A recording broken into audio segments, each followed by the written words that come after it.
بسم اللہ الرحمن الرحیم۔ ناظرین، چھوٹے مرزا جی کا ایک تازہ جھوٹ آپ کے سامنے پیش کیا جاتا ہے۔ سیدنا علی رضی اللہ تعالیٰ عنہ پر جھوٹ بولتے ہوئے چھوٹے مرزا نے کیا کہا، آپ سن لیں۔ یہ وہ جو مولا علی کا قول ہے کہ جب میری خواہش ہوتی ہے کہ اللہ مجھ سے باتیں کرے تو میں قرآن پڑھتا ہوں، اور جب میری خواہش ہوتی ہے کہ میں اللہ سے باتیں کروں تو میں نماز پڑھتا ہوں۔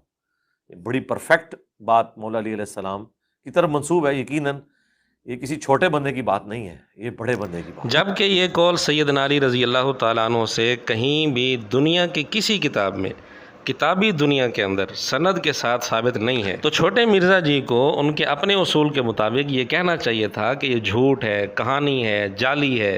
لیکن چھوٹے مرزا جی بڑے مزے سے سیدنا علی رضی اللہ تعالیٰ عنہ کی طرف نسبت کر کے یہ قول سنا رہے ہیں۔ اب جہلمی فرقے کے تمام لوگوں کو چاہیے کہ اس کی صحیح سند تلاش کریں، ورنہ چھوٹے مرزا جی کو جھوٹا تسلیم کریں، کیونکہ اس طرح کی بات اگر کسی اور نے کہی ہو یا کسی کتاب میں لکھی ہو تو چھوٹے مرزا جی فوراً یہ فتویٰ لگاتے ہیں کہ یہ جھوٹ ہے، کہانی ہے، جعلی بات ہے۔ تو یہاں آخر فتویٰ کیوں نہیں لگتا؟